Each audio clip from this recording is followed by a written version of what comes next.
Hey.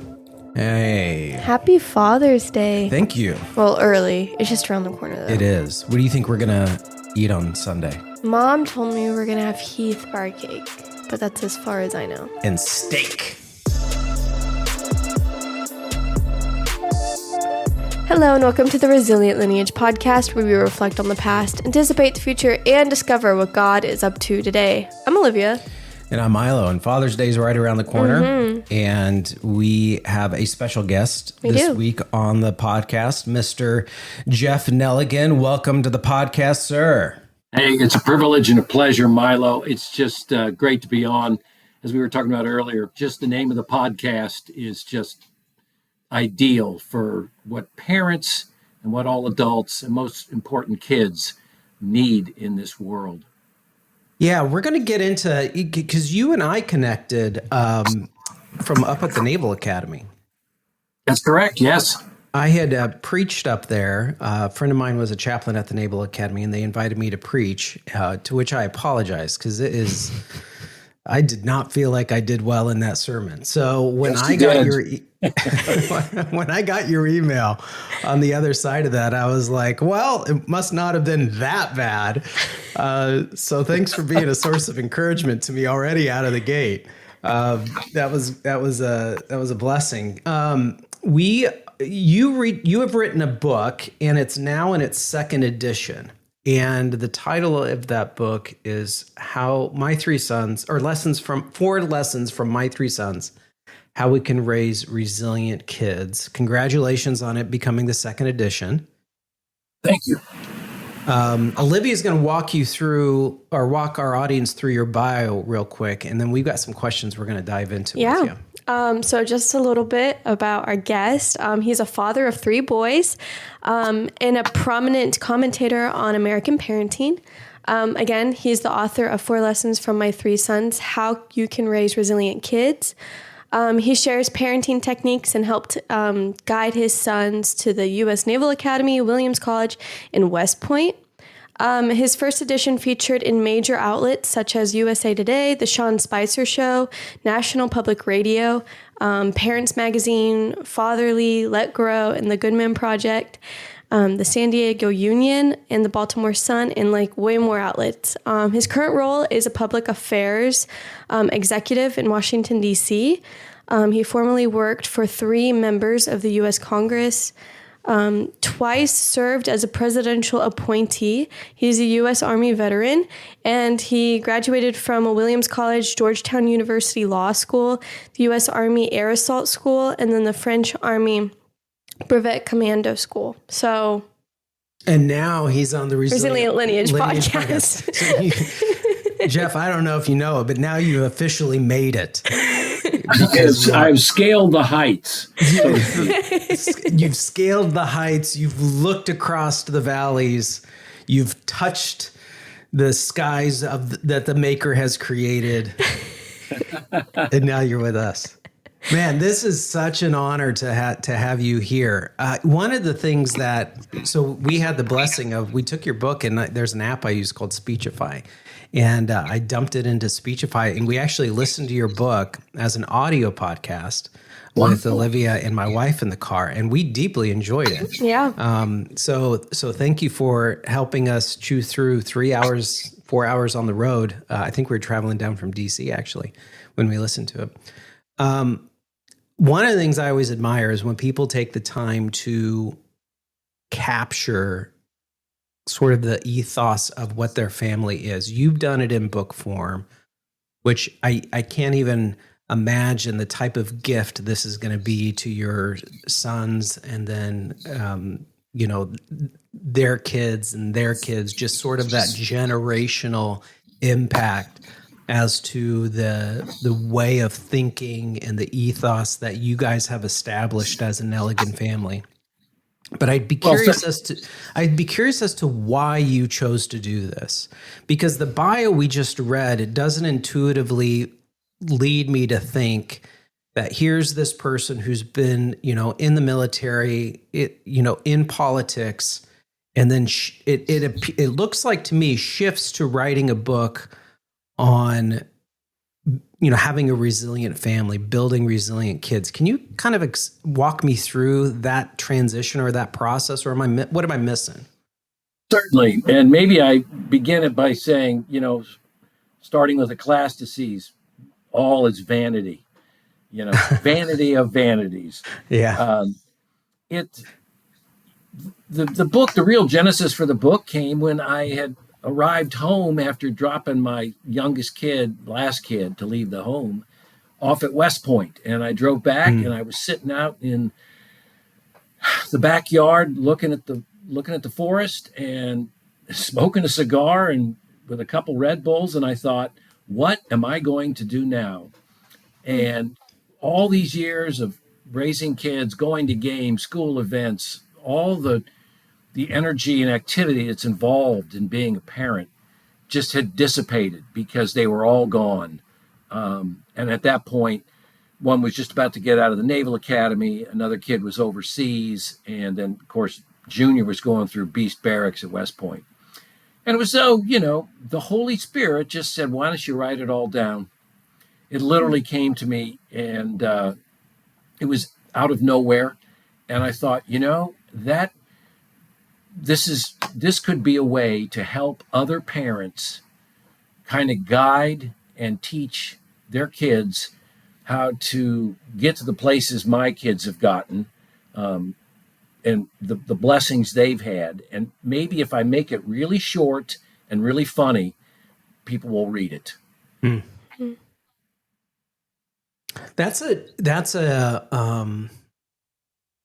Had you done much writing prior to this? Yes, I had. I'd written books for a retired 3-star general. I'd written, a book about clinical trials, various different things. I'd served as a writer, speech writer, and, writer in general for these political figures. I'd worked for National Review magazine in New York for a year and a half. But it just, so I was familiar with how you said about, putting something down on paper. But I realized at the same time, again, kind of the spirit operating, that not only would it be good for parents and kids, but it would also kind of give a path towards kind of, helping and assisting what is now really a broken and wounded and, fallen generation. And I'm speaking of Gen Z. We have all heard the anecdotes about Gen Z, but the anecdotes are also, of course, filled in by just the sheer numbers. I mean, 40% of Gen Z has a chronic condition. 23% are overweight or obese. They spend an average of 8 hours and 47 minutes on what I call the glowing rectangle. At the heart of this, I think it's just this massive digital addiction that has changed the character and the way of life for all these kids. My kids escaped that because I was fervent and their mom was fervent that they not have really much exposure to screens at all. So at the same time, I thought, hey, this will be funny to read and easy to read. It could also serve as kind of a signpost for parents down the line of how they should go about raising their kids. And I'll end with this. The statistics that parents don't understand that are just about as shocking as you can believe are that 75% of the time you're going to spend with your child is over by the time that kid reaches age 12. And 90% is over by the time the kid reaches 18. So if you're going to have an influence and an effect on your kids, it's got to start early and it's got to be consistent. That's good.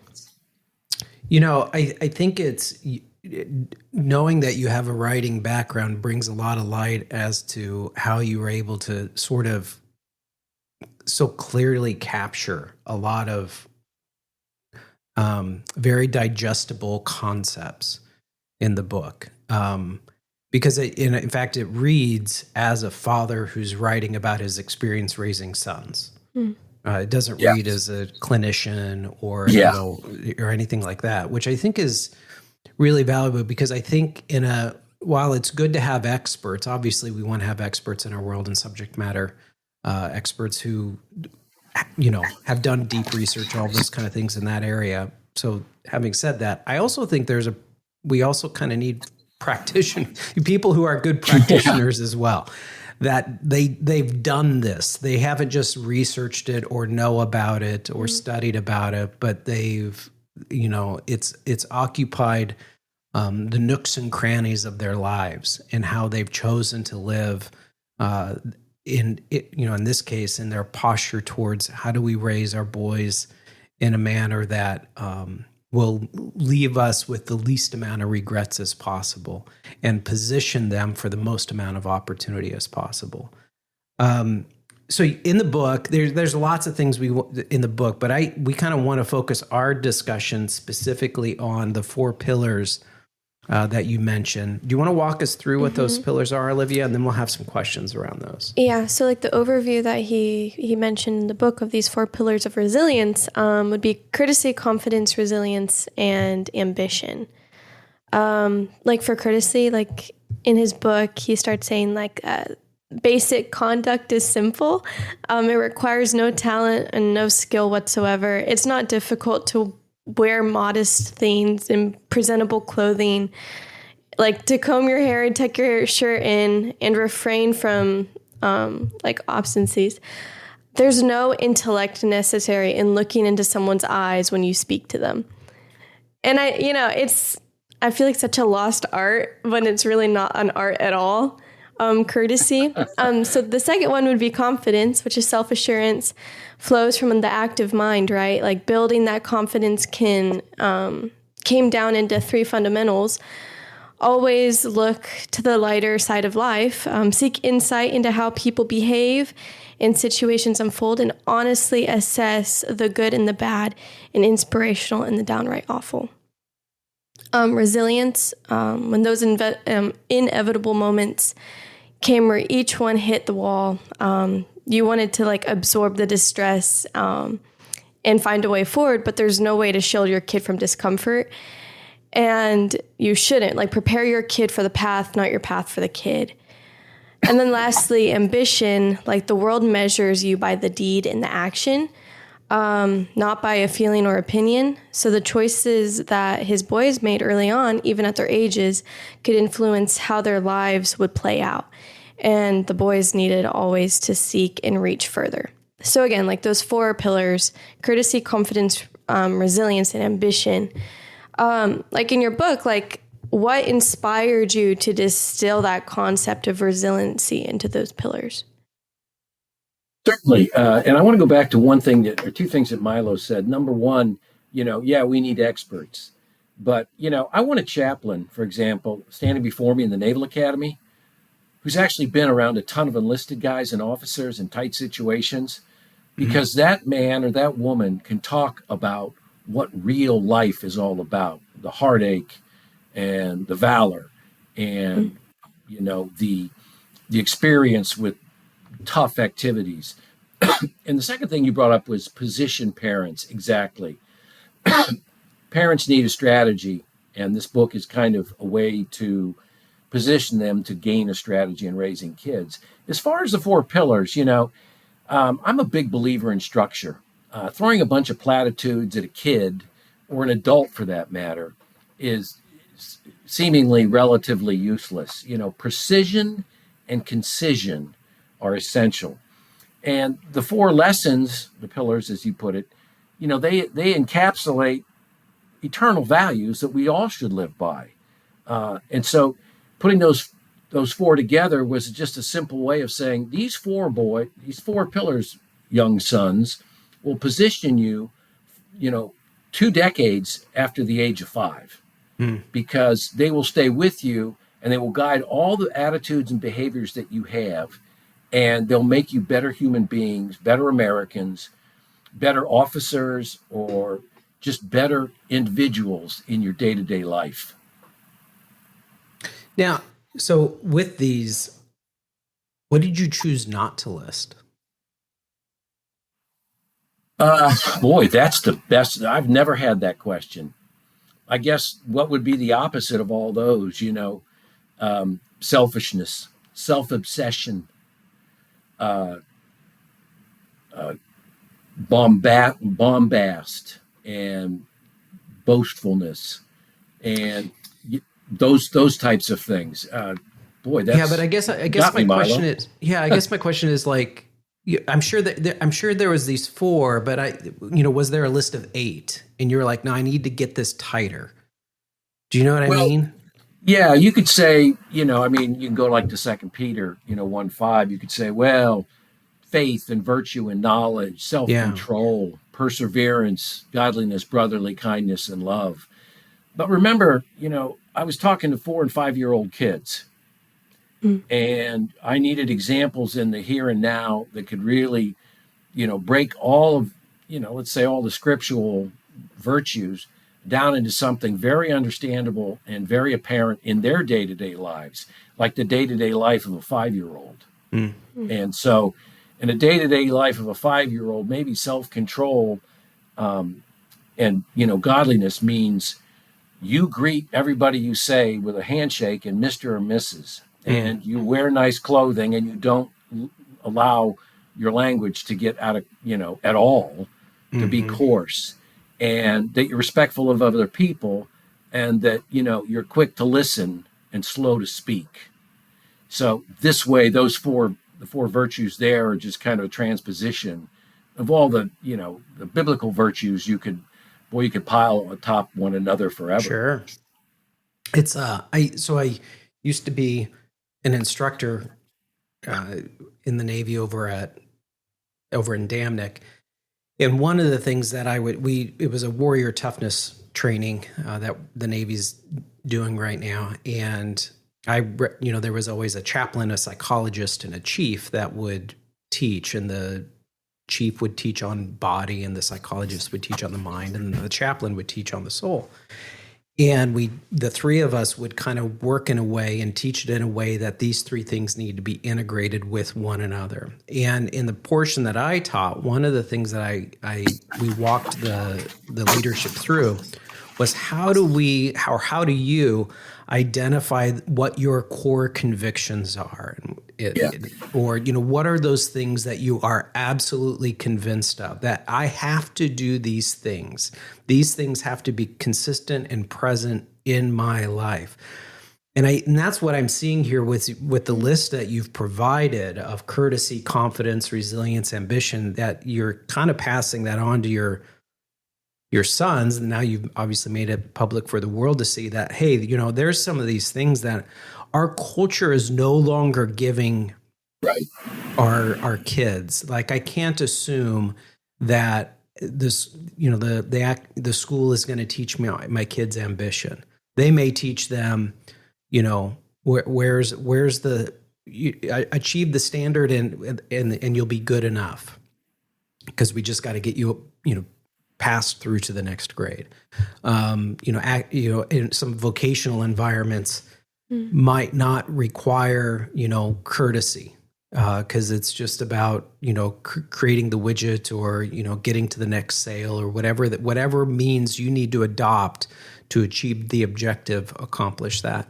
And so I find it interesting because I think these are words. In fact, the word resilient you have listed here. I had a conversation with a professor of mine.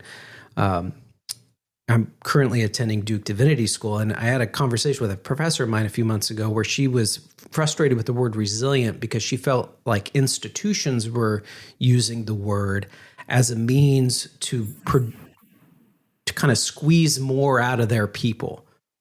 So, we need our employees to be resilient because we need them to produce more, as it were.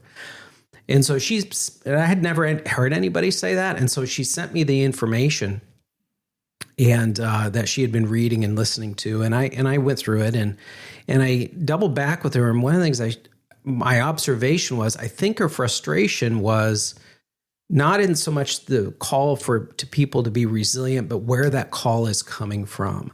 And I said, my perception of your frustration is that when institutions call people to be resilient, it's unclear what those motives are. And I said, I think that word nests really well in the context of faith communities and families. Because I want Olivia to be resilient.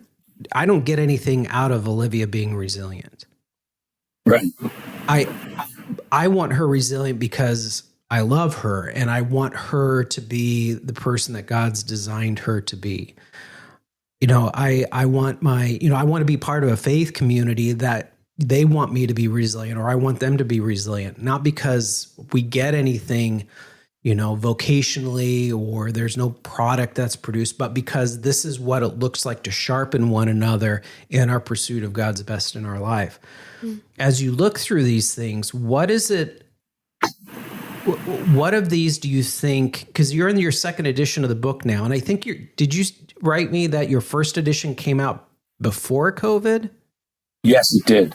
Okay, so between pre-COVID and post-COVID, like which of these, has the pencil gotten extra sharp, as it were, in being able to clearly articulate, or the need to clearly articulate these things? Well, I guess my first thought is a professor worried about institutions demanding resilience from their employees. It's not only for the health of the institution that they're demanding this. Just like you, they're hoping that person, that individual, whether it's closing a sale or making the widget, as you put it, or working an extra hour to make sure a project is done correctly. That's the real world. Yeah. And it makes a person better as an individual and as an employee. Last time I checked, an employee gets a paycheck. And so the institution, if the individual has decided to work for that institution, and I've been, in politics, I've been in the private sector, you want an institution pushing you so that you can get better. And it's easy for a professor to question that. Sure. I have my patience with academia has always been thin, and it gets thinner every day. Because outside the ivy-covered walls, and my two sons went to academies where the real world was there every day. My third kid went to a New England school that I had attended, and was around academia in full force, and was shaking his head every day. And when he was 5 years out and had been halfway around the world, all the way around the world almost, he had wondered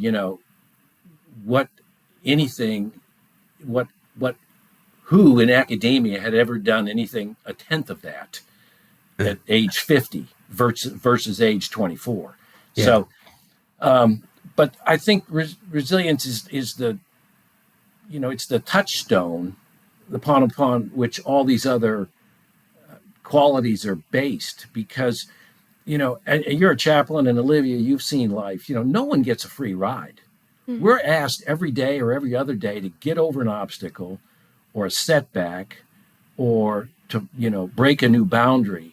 We hit this wall, and if we don't have the inner strength, which comes from God, if we don't have that strength to get over it, we're going to collapse. And it seems like the current generation, and all the statistics that I gave you, and there are plenty more, has just been enabled to a point where that lack of strength affects their daily lives. And of course, I'll bring that back to the digital addiction, but I also bring it back to parenting. And so that was one of the other animuses for the book. You mentioned COVID. If people had read this book, parents had read this book before COVID, and that had seen what their kids had been through. Again, you use the word experts, and I mentioned a chaplain who's been there and seen it, or someone in politics who's actually been through the routine of naming a post office in a subcommittee markup, versus a political science professor talking about how the legislative branch works. The experts in COVID all let us down, and parents, if they'd had this book and maybe really absorbed it, maybe their kids would have come out of it a little bit stronger and a little bit ready to take on the world, because that setback hit and it lasted for 2 years. Mm. Yeah, it is amazing how COVID, I think when you hear about how different folks faced COVID or navigated COVID, I think it exposes much of the infrastructure that existed or didn't exist within the family context. Yes. Yes. Very good point, Milo. Because I mean, we were in Spain when we went through COVID, and Spain was pretty severely locked down. Like my wife had to, if she wanted to go to the grocery store off base, which she had to do for a few things, she had to have a letter that provided authorization for her to be able to shop at that grocery store. And she got pulled over multiple times. And she had to present that letter to be able to gain access to go get groceries. And so, you know, it was a note. It was like when I heard about things that were happening in the States, I was like, well, that's kind of locked down. Like we are severely locked down in Spain. And it was fascinating to watch how folks handled that. I mean, I think we did okay. But again, it's one of those, it's like my wife and I are using a metaphor right now. She's been going through some health issues. And, you know, I don't know if you've ever been out at sea, but there's this time when you'll hear over the 1MC, the call put out to, you know, secure for rough seas. And you can go to the bridge and look, and the seas can be like glass. But we're still supposed to secure for rough seas. And I think there's things you can do as a family. Everybody's going to face something. So get everything ready so that when the call goes out to secure for rough seas, it's not a scramble. There's kind of, okay, yeah, we can do this. And then you secure, and it doesn't mean it's easy, and it doesn't mean it's not, you know, it's not, you know, it's enjoyable, but what it does mean is you're also not panicking, and you're also confident that you're going to be able to get through on the other side. Now you've mentioned a few times faith, because as I was going through the book, I didn't recall any aspects of faith in the book, and maybe I missed it. But can you kind of walk me through that? Like where are you at with faith? How did that incorporate into these things with your kids? Because you obviously are a person who knows the word. Walk us through that. Sure. You know, I go back to what I said earlier about 2 Peter 1:5. That's my most treasured verse in the Bible, because it seems to, you know, he speaks about all the qualities that believers must and should exhibit. And, you know, the basic for the Christian virtues, you know, you can go to 5 Galatians 22 for fruit of the Spirit. But my purpose was to transpose these virtues, which I, you know, wholly believe in, into their everyday lives. My own faith is that, you know, faith is the strength that supports a person, you know, in the everyday ups and downs, you know, the IMC saying, hey, rough seas ahead. And 2 of my sons have been on ships, aircraft carriers, guided missile destroyers. So I'm kind of familiar with what you talk about there, because they've talked about that in the past. But faith is that underlying strength that gives you the perseverance to last through, like you said, you know, tough times, i.e., let's say COVID. And it provides that preparation that we didn't see in so many people, in so many families, for taking on something that was really difficult, and again, imposed by so-called experts who actually were making it up as they went along and were often wrong. Mm-hmm. And so faith gives you the real expert on all of the things that are going to happen in your life. And, you know, my eldest son, he's a Navy lieutenant. He's been overseas multiple times. He's now stationed in Brussels. He said at the beginning of COVID, he said, you know, Dad, actually, this is the best opportunity people are ever going to have for changing their lives for the good. And he said so few of them are going to take advantage of it, which is really sad.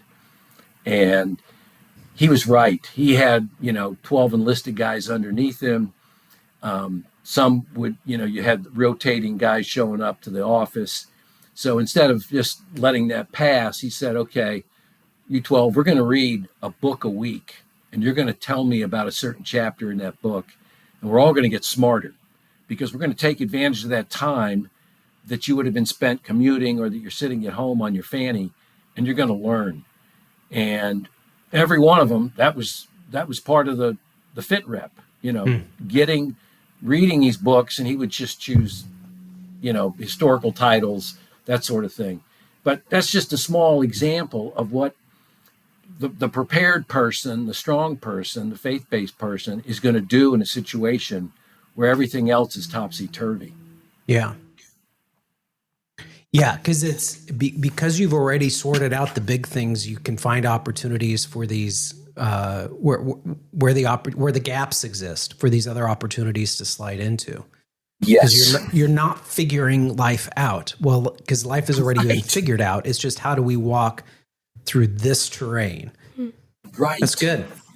Yeah. Yeah. So, I'm curious, like, how did your own upbringing, like, influence your approach to, like, raise resilience and character into your sons? Oh, I come from two members of the greatest generation. I mean, I think all generations are great, but this one's in modern times, and all of the stuff that they had to put up with is well documented. They were born in a small town, raised during the Great Depression. My dad's 17, and his graduating class is graduated early his senior year in February, and every male is shipped off to a service. So my parents were old school trads, and that's the way their parents had been, and their parents before them, all the way down through the generations in the past. And so these kind of virtues, this was everyday behavior. There wasn't any distractions of culture and society.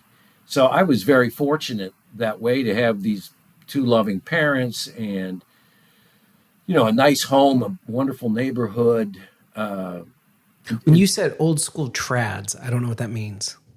Trad is now the synonym for traditional.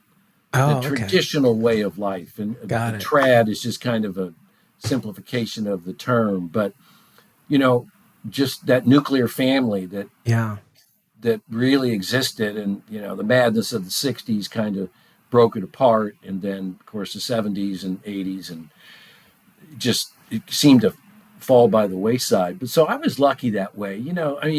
I can hear parents today talking about, all the stresses their kids are under. And, it's really hard for kids who are 22 right now in this uncertain world. And I always kind of chuckle. And sometimes I've said this to different people, different groups. I would say, my dad was 15 and he was working in a vanadium mine a mile below the surface of the Sierra Nevada mountains. At 18, he took part in the Battle of Okinawa.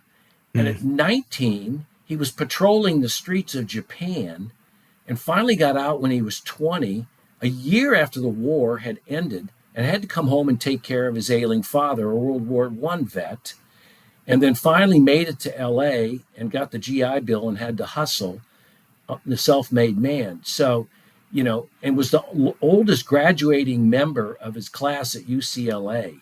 And finally, 31 years later after being born. So when I hear how tough kids have it today, that's a fantasy. That's what real toughness is. And my dad's not alone. There are millions of men and women who went through this extraordinary, what would be the word? Extraordinary poverty and challenges, and emerged on their 2 feet ready to go. But when a 22-year-old is crouched in the basement playing Minecraft and he's under so much stress, that's laughable. So it's a very harsh message to deliver. But if you've got a 22-year-old or a 24-year-old in the basement playing Minecraft, and oh yes, by the way, 48% of males between the ages of 18 and 32 live with their parents, then the harsh message is good, because you need shock treatment.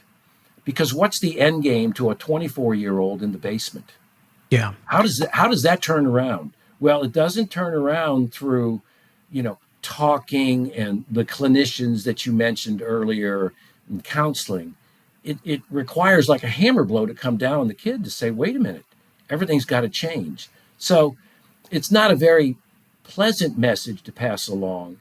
But then again, the circumstances that 48% of kids find themselves in is one that you have to kind of revert to that powerful message, however they don't want to hear it.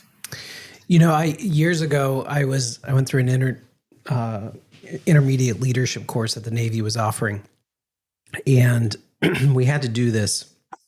I think it was out of Harvard, like this personality or values survey, and so we were, they'll throw up a word, and then you pick two alternative words to associate with that word. And so I was going through it, and the word pain popped up. And the two options to select was bad or good.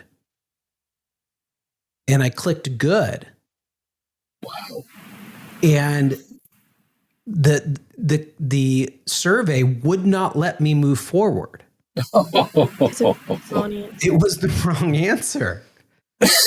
And so I thought maybe, there's a delay in the internet. So I clicked good again. And there was a delay, and I clicked good again. And then I was like, well, what if I click bad? And then it advanced in the slide deck.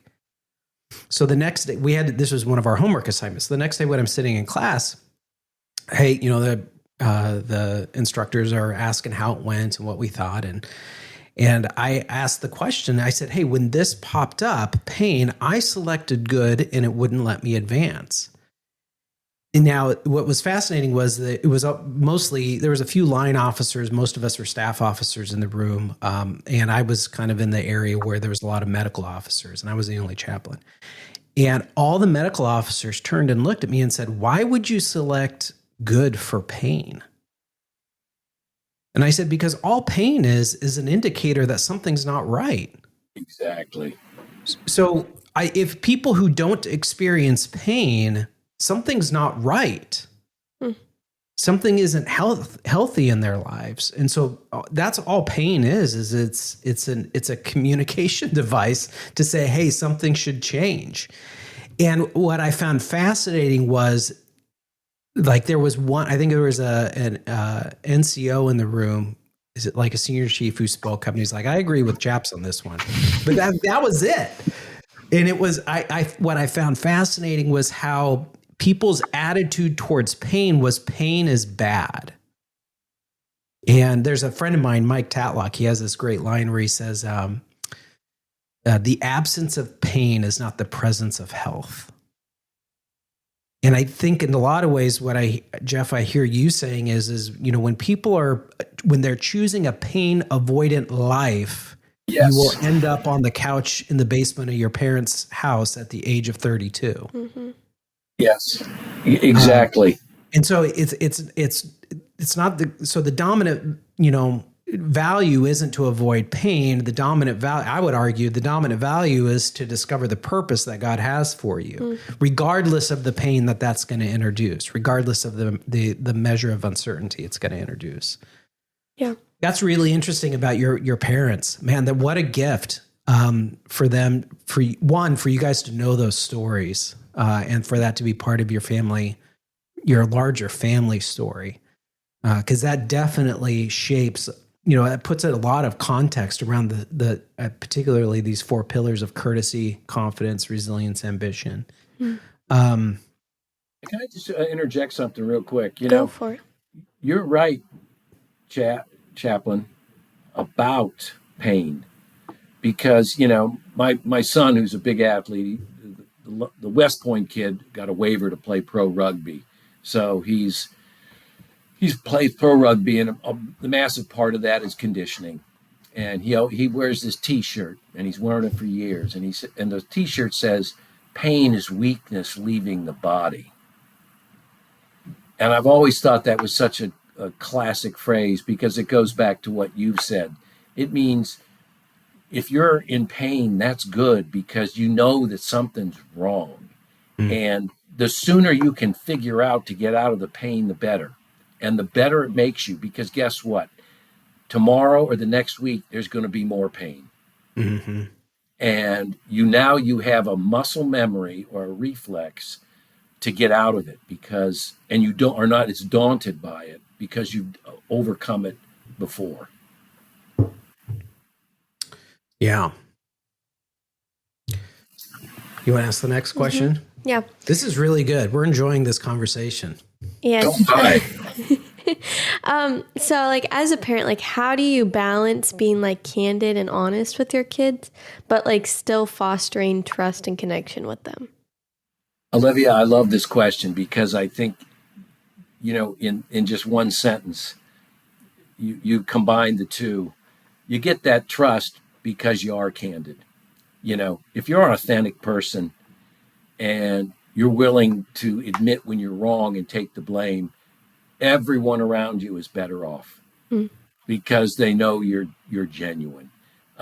That book, 4 Lessons, there are numerous incidents in there where I recount for my sons my own shortcomings, and I admit when I've been wrong.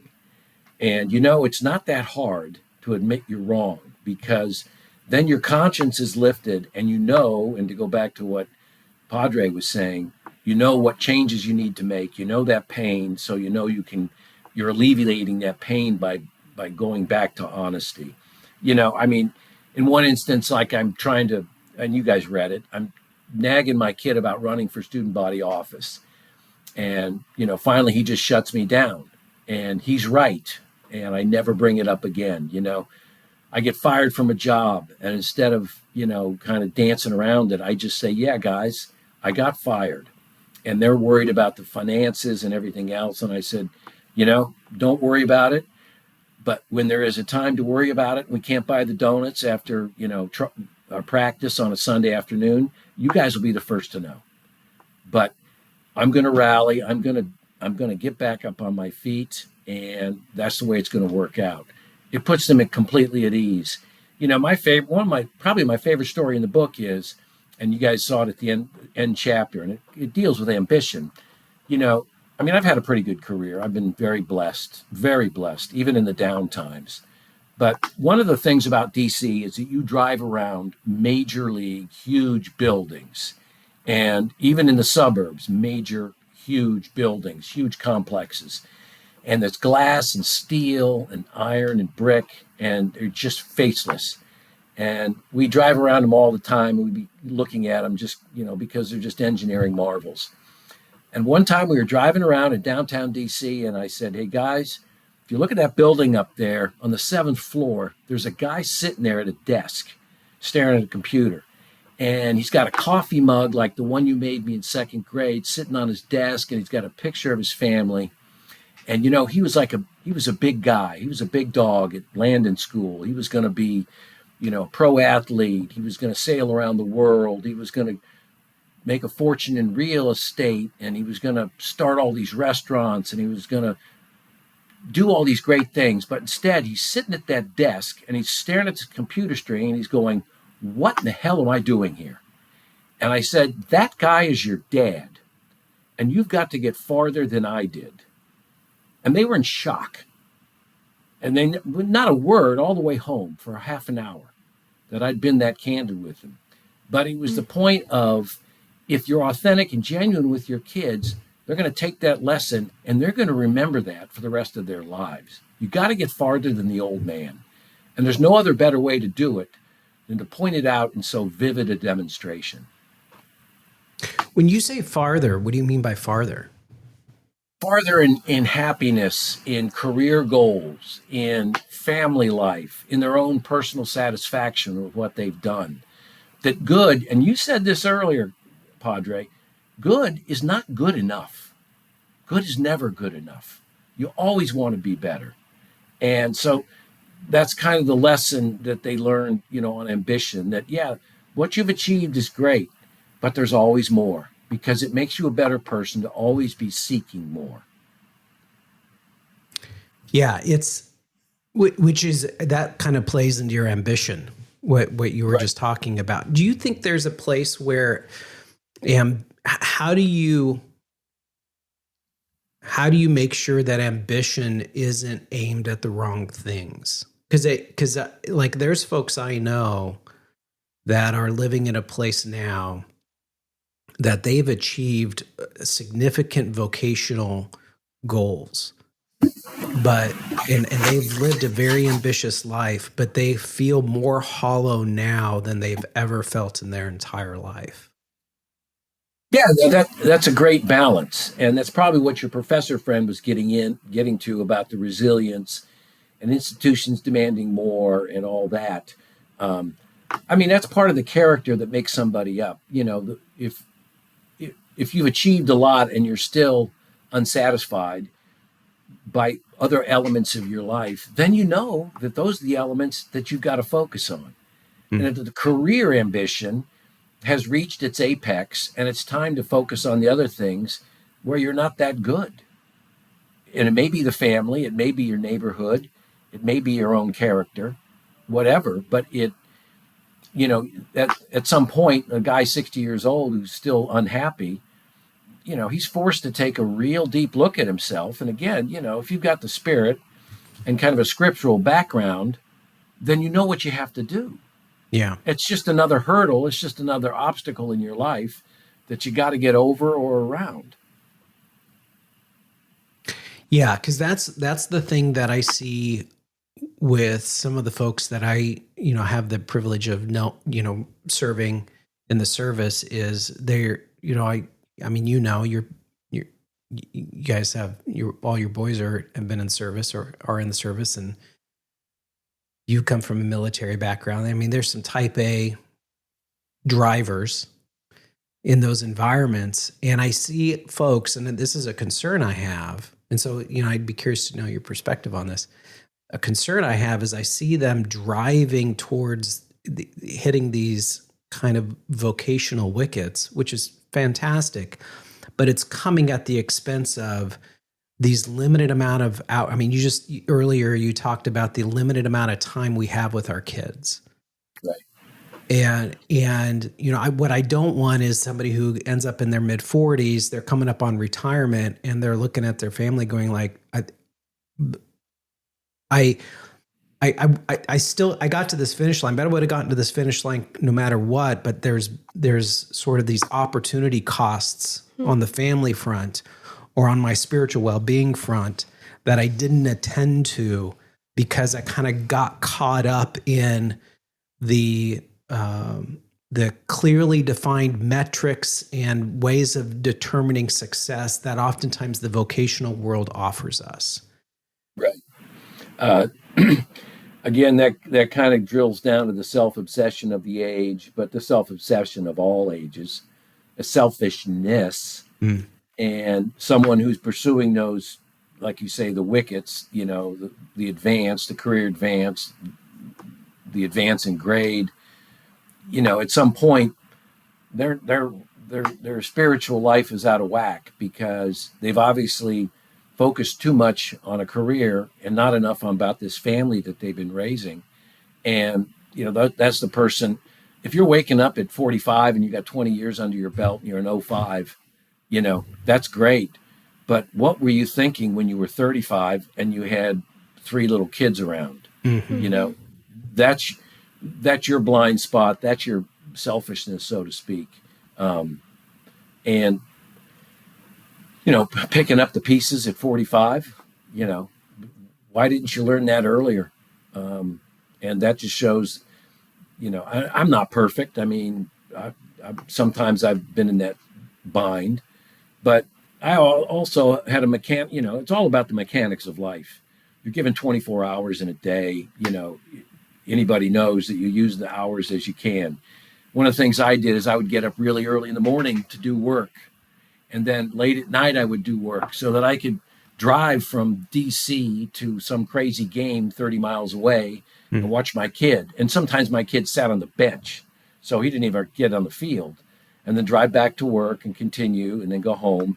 And then, 10:30 at night, I'm cranking it. But that was just the mechanics of my own life and how I was going to get over that obstacle of not being able to be there for my own sons. The engagement factor is so essential. And I go back to it 75% of the time by age 12. Yeah, you can have structure in your life, but the engagement is essential. And engagement means time, Time. And it means putting everything aside, including the damn digital device, and actually spending time with your kids, and they don't have one. And, I make a point in USA Today when they did the article on my book, the guy who did it was a sports writer, a coach, a dad, the whole thing. And he said, man, you've spent a lot of time with your kids. And I said, yeah, here's a stat for you, coach. I've probably been to 24 to 2,500 games that they played in, from the time they were 4 years old starting in lacrosse to the time when the college kid finished up rugby at West Point.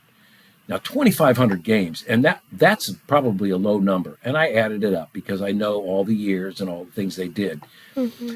Now, what I mean by that engagement is that kid, even if he's not talking to you, of course not during a game, he sees you, or with the daughters, they see you. They see that you're making an effort. And then after the game, the best parts of my life have been driving home from games with my children, my sons. I'm just not going to demand achievements out of my kid. I'm going to spend time with my kid. And for me, I always give these 3 actionable items whenever I'm talking to parents. Number 1, yank the phone out of their hand and you get a social media contract going. That is, you set up times when they can use the phone and when they can't, when they can be on a screen, and you make the same promises to them. So the onus is on the parent as well.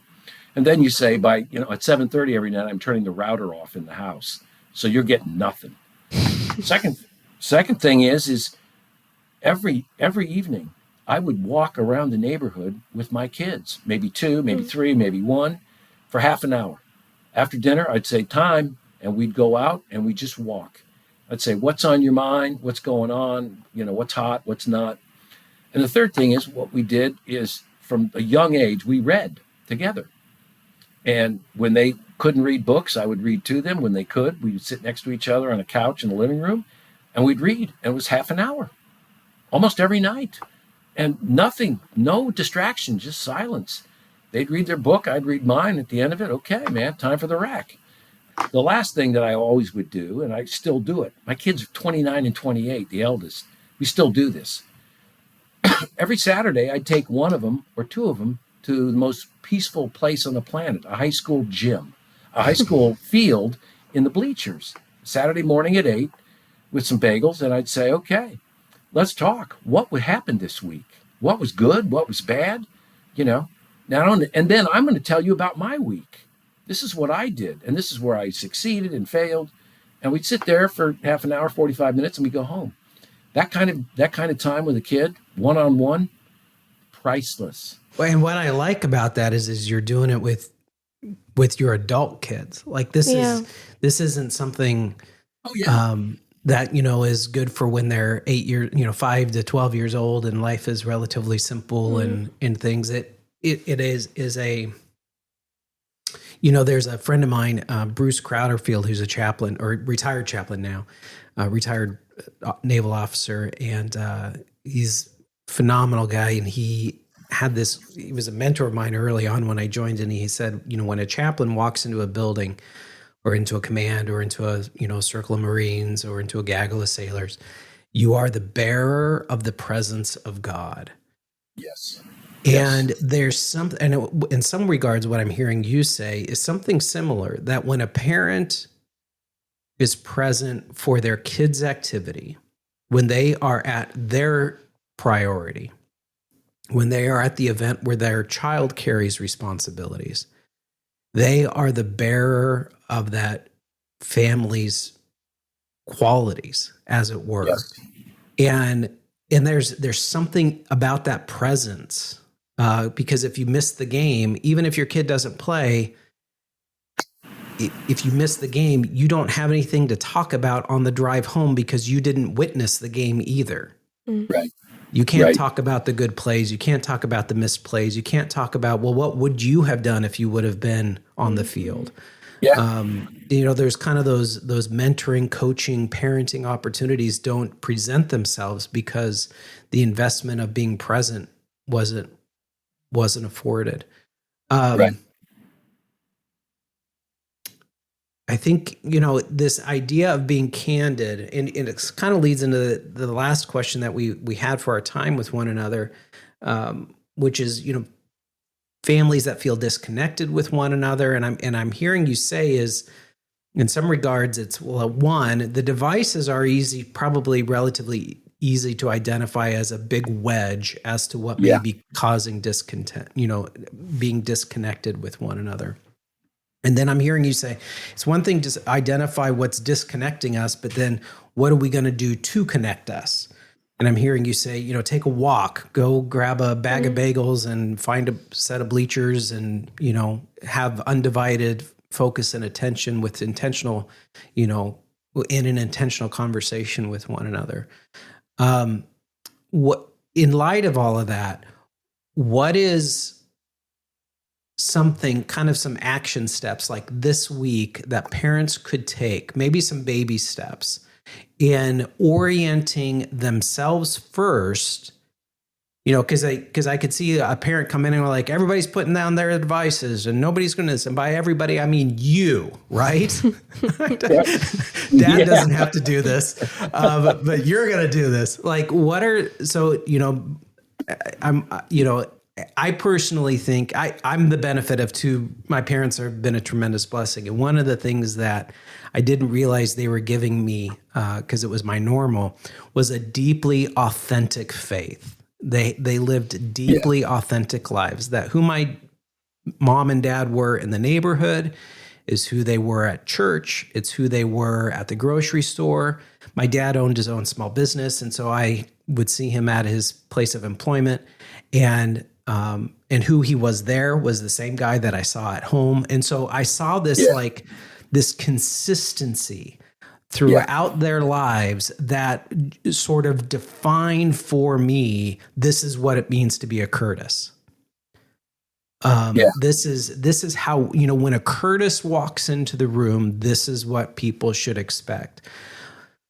So in light of that, as a kind of a backdrop, what steps would you recommend somebody could take this week, whether they have kids or don't have kids, they're anticipating have kids, that they kind of internally could do to go, I need to reorient my life to that level of authenticity so that I can, if I've got kids, I can start leading them, in ways that are going to set them up for success. If I don't have kids, I'm sort of staging everything internally so that when that comes, we're ready to go. Like, what would be some really good next steps for that? Sure. I go back to, I always go back in this day and age to the digital world. If you've got a teen spending 8 hours and 47 minutes a day on a screen, what did that replace? And parents the same way. And average adults around 10 hours a day. If you take all the computer, iPad, and iPhone, it's 10 hours and 12 minutes. The first thing, if you want the babyest of steps, the smallest of steps, you sit down with your family and say, hey, after 7:00, everything is off in this house. I don't care if you read a book. I don't care if you go sit in your room or sit in the living room with us, but we are going to come back to a non-screen world, everyone in this family. And I would like everyone to be in the living room doing whatever they're doing, but I'm not going to make that, requirement. So first of all, it's getting that volume, that sewage off the internet under control. I think the second thing is I always go back to the walk. Once you have a kid, even if the kid doesn't say much, alone, just out in, the natural world of a neighborhood, that the kid done enough, the kid is going to open up and talk about things and gradually talk about things that really have, meaning in their lives. Like I said, the good, the bad, the inspirational. I think the third thing is we've got the whole reading thing is so important to me. Reading an actual book, opening the pages, the tactile sense of that, getting their mind somewhere else, either off themselves off of YouTube and, binge watching and TikTok and IG, but just getting that kid immersed in another world, whatever the world is provided in that book. So those are, 3 things you could do in a week. And then, of course, if you say after 7:00, they're all going off, then you advance yourself to social media contracts. I have examples of 7 on my site that have been gathered from different places. But those sort of engagement, parent strategy is essential in this world. And, you're building a soul and a body and a mind, which is what Padre started this off about 45 minutes ago. That's what you're going to build in that kid.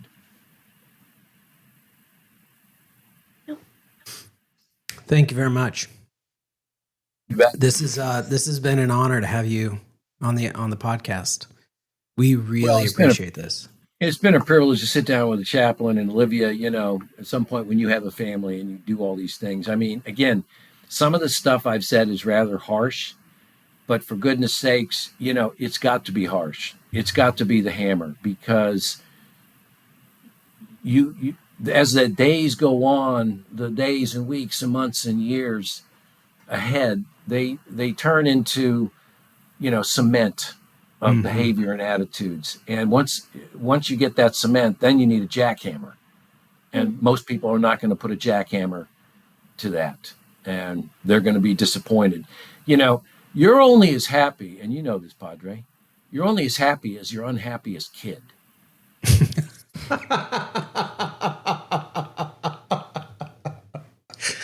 Oh, man. Okay. I love that. That is so true. Right.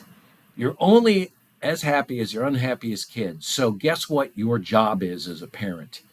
To turn that around. Yeah. And it's pretty darn simple. Yeah. And it's, and in some ways I'm hearing the irony is you're saying truths. Like in some regards, I think these things are difficult to hear because I think because the application is so specific, right? It's but yes. At the same time, if I sit down with the doctor and the doctor goes, all right, here's the bad news. You got cancer. The good news is it's treatable. I don't want the doctor to call it something it's not. Yeah. I don't want him beating around the bush and pretending that it's not that big of a deal and don't worry about it and it'll be okay. And, can I get you some cotton candy to make you feel better inside? Like that's how severe, how big of a problem is this? Because I don't want it to be exaggerated, but at the same time, I don't want solutions to be, I want to mitigate against this. I need to employ the appropriate level of force. I need to employ the appropriate level of solutions. So I think what we both appreciate about your book is just how practical it was. And what I also liked is just even the dialogue we've had today is it's not, hey, here's 5 things and you do this and everything will be fine. Right. At minimum, I think what you're presenting is, hey, there's some ways of thinking about these things. Here's some things to think about. But this may or may not work for you, but you should be thinking intentionally about something. Yes. The target of your life should be intentional. And if it's not, then here's some, here's some things that can prime the pump in getting things moving in that direction. And that's something that I deeply love is, hey, here's some really great initial steps that you can take. So thank you for writing this book. Thank you for coming out with updating it in light of COVID and all that's happened in there. Congratulations on that. And then thank you for giving us your time. Thank you for reaching out and letting us have this opportunity to sit down with you. We really, really appreciate it. Well, the Padre and Olivia, as I said at the beginning, a privilege and a pleasure. Thanks, sir. Thank you, Mr. Nelligan, for being a part of our podcast, and thank you to those who are listening right now. If you didn't know, you can share, rate, follow, and review this podcast. By doing that, you help us, but also, more people can see what we're all about. Always makes me a little happy when I see someone has shared like a Facebook post, or we can see who the Instagram reels are getting, they're getting flying out there. So makes us smile when you do that. You can follow us. Olivia's running our Resilient Lineage Facebook page and group and Instagram and TikTok and all the things out there. So jump on those. Follow us there if you aren't already. You can follow us individually. Follow me. I'm on all the usual platforms. Just look up Milo Curtis and you should be able to find me. You can find me on Facebook at Olivia Curtis or Instagram, Olivia Curtis RL for Resilient Lineage. See, I try to get creative there. Yeah. And then if you want to reach out to us individually, like you can email us or DM us in any of those platforms, but you can email us hello@thisresilientsoul.com. In fact, we got an email the other day that was actually for your mom in light of the episode that we did with her, episode 65, and it was a massive encouragement. So you know who you are. Thank you for that. If you have ideas on what you'd like to do, you just heard from Jeff and the partnership that we had and being able to bring him onto the podcast today. It's that simple. He reached out and we were able to bring you this podcast today. So if that's something you'd be interested in doing, or you have ideas, we welcome those ideas. Feel free to reach out to us. We hope that you all have a great day and that this Father's Day and all the days this summer are what God wants them to be in your life. Go with God. Be at peace.